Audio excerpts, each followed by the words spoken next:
ಬಳ್ಳಾರಿ ಜಿಲ್ಲೆಗೆ ಸ್ಥಳೀಯ ನಾಯಕತ್ವದ ಅಗತ್ಯವಿದ್ದು ಕಂಪ್ಲಿ ಕ್ಷೇತ್ರದ ಶಾಸಕ ಜೆಎನ್ ಗಣೇಶ್ ಅವರಿಗೆ ಸಚಿವ ಸ್ಥಾನ ನೀಡಬೇಕೆಂದು ಅಭಿಮಾನಿಗಳು ಹಾಗೂ ಕಾಂಗ್ರೆಸ್ ಕಾರ್ಯಕರ್ತರು ಆಗ್ರಹಿಸಿದ್ದಾರೆ. ಈ ಬೇಡಿಕೆ ಈಡೇರಲೆಂದು ಕಂಪ್ಲಿ ಪಟ್ಟಣದ ಮಾರಮ್ಮ ಗುಡಿಯಲ್ಲಿ ವಿಶೇಷ ಪೂಜೆ ಸಲ್ಲಿಸಲಾಗಿದ್ದು, 101 ತೆಂಗಿನಕಾಯಿ ಒಡೆದು ಪ್ರಾರ್ಥನೆ ನಡೆಸಲಾಯಿತು. ಹೊರಗಿನವರು ಉಸ್ತುವಾರಿ ಸಚಿವರಾಗಿದ್ದರೆ ಜಿಲ್ಲೆಯ ಅಭಿವೃದ್ಧಿಗೆ ಅಡ್ಡಿಯಾಗುವ ಸಾಧ್ಯತೆಯಿದೆ.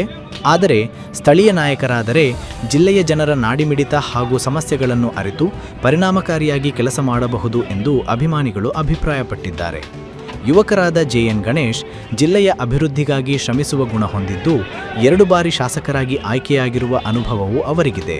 ಹೀಗಾಗಿ ಅವರಿಗೆ ಸಚಿವ ಸ್ಥಾನ ನೀಡುವ ಮೂಲಕ ಜಿಲ್ಲೆಗೆ ಮತ್ತಷ್ಟು ಅಭಿವೃದ್ಧಿಯ ಅವಕಾಶ ಕಲ್ಪಿಸಬೇಕು ಎಂದು ಅಭಿಮಾನಿಗಳು ಒತ್ತಾಯಿಸಿದ್ದಾರೆ.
ಸ್ವಲ್ಪ ಮುಂದಕ್ಕೆ ಸ್ವಲ್ಪ ಹಂಗೆ ಇಲ್ಲ ಕಣ್ಮಕಣ ಅಷ್ಟೇ ಇಲ್ಲ ತಡಿ ಕಾಣಲ್ಲ.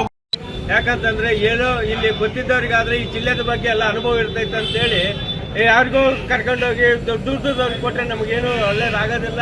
ಆದರೂ 2 ಸಲ ಗೆದ್ದಿರ್ತಕ್ಕಂಥ ನಮ್ಮ ಗಣೇಶ್ ಸರ್ ಅವರಿಗೆ ಕಂಪಲ್ಸರಿ ಮಂತ್ರಿ ಪದವಿ ಸಿಗಲೇಬೇಕಂತೇಳಿ ಆ ದೇವರಲ್ಲಿ ಪ್ರಾರ್ಥನೆ ಮಾಡ್ತಾ ಇದ್ದೀವಿ.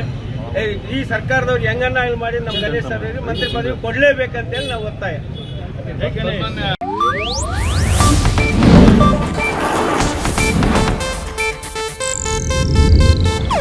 ಇದು ಏಷ್ಯಾನೆಟ್ ನ್ಯೂಸ್ ನೆಟ್ವರ್ಕ್ ಪ್ರಸ್ತುತಿ.